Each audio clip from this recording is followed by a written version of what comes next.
Hinikayat ni Senator Ronald De La Rosa ang mga guidance counselor ng mga educational institution na i-profile ang mga estudyante na malamang na madaling ma-recruit para sumapi sa Communist Party of the Philippines New People's Army o CPP-NPA.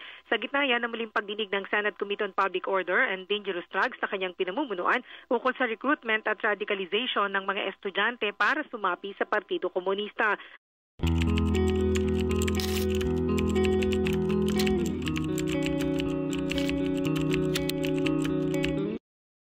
I was recruited as early as 2014 by Alay Sining, UP Diliman. Connected talaga siya.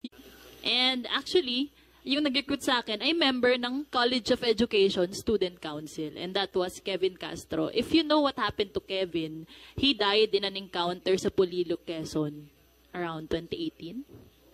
So, these aren't allegations kasi I myself graduated from UP 2019, joined the NPA right after my graduation because the recruitment happened within UP grounds. How did it happen? Ang nagre-recruit sa amin is members ng Student Council. Ako si Kate Racal, third year Bachelor in Secondary Education, tumatakbo bilang US Counselor mula sa Stand UP.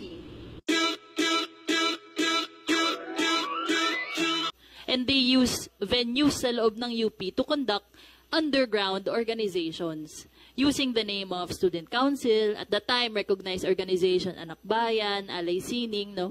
We use these university venues, the halls of UP, no, to conduct underground activities.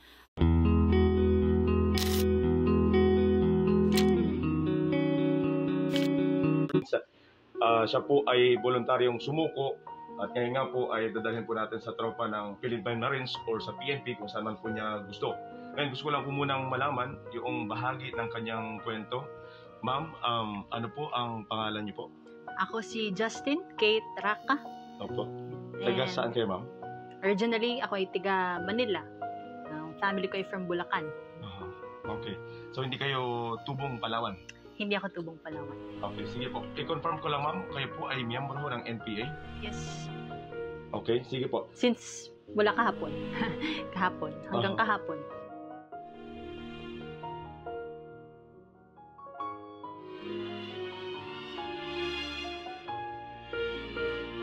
At ang eskwelahan ng anak namin, ang University of the Philippines, Luz Baños, pinabayaan ang aming panganay na anak na si BG Ibon na dalhin ng League of Filipino Student UPLB na nagdala sa kanya sa Cavite para maging NPA at sinira ang mga pangarap ng aming pamilya. Gaya ko na ganun ang aksyon ng isang university. Huwag na hanapin ang bata, ayusin na lang ang school record ad hoc na sana makabalik pa siya ng buhay. Sa amin ni Mrs., we don't care anymore kung mabagsak ang anak namin. Gusto lang naming bumalik siya sa amin ng buhay at maayos. Iuwi namin siya sa Mindanao para makita ng mga kapatid niya at hinahanap ng ang ate nila at ang lola niya.